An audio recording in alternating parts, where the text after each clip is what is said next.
ভাইয়েরা, আমরা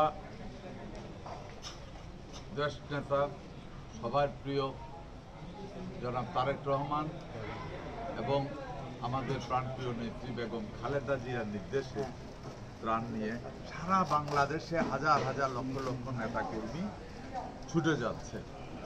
তারই অংশ হিসাবে অতীতেও আমরা এখানে কন্টিনিউ করেছি। হয়তো আমি আসতে পারি নাই, শিবু আসতে পারে নাই, আবু আসতে পারে নাই, ভাই আমাদের দলীয় নেতাকর্মীরাই এখানে কাজ করেছে। আমরা এই দুঃসময়ে দলের পক্ষ থেকে নির্দেশ আছে জনগণের পাশে থাকার। বিএনপি এমন একটা দল, এটা জনগণ সমর্থিত দল। আমাদেরকে জনগণের আপনাদের প্রচুর সমর্থন আছে বলে এত জুলুম নির্যাতনের পরও 15 বছরে আমরা এখনো টিকে আছি, এখনো এই দল টিকে আছে এবং জনগণের ভিতরে সবচেয়ে পপুলার দল। অনেক বড় একটা দুর্যোগ গেল, এই দুর্যোগের কারণ কি তা আপনারা জানেন।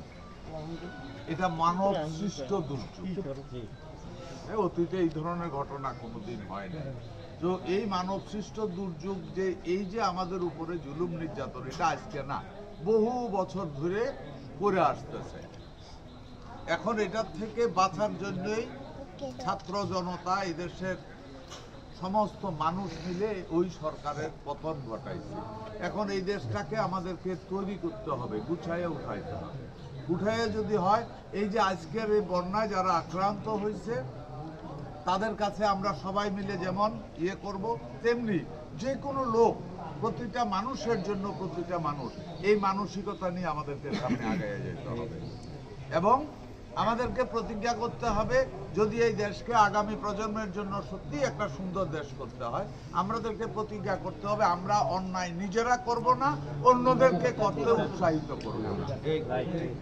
এখানে প্রায় একটা প্রশ্ন আছে, হিন্দু মুসলমান বা মাইনরিটি মেজরিটি। মেজরিটি মাইনরিটি বলতে ওই সরকার চিকিৎসা করতে দেয় নাই, এখনো কোটি কোটি মানুষের দোয়ায় উনি বেঁচে আছে। আপনারাও দোয়া করেন যেন আল্লাহ ওনাকে সুস্থ করে দ্রুততম সময়ে, এবং তারেক রহমান যেন সুন্দরভাবে দেশে ফিরে এসে তা দেশের দায়িত্ব নিতে পারে। ধন্যবাদ আপনারা।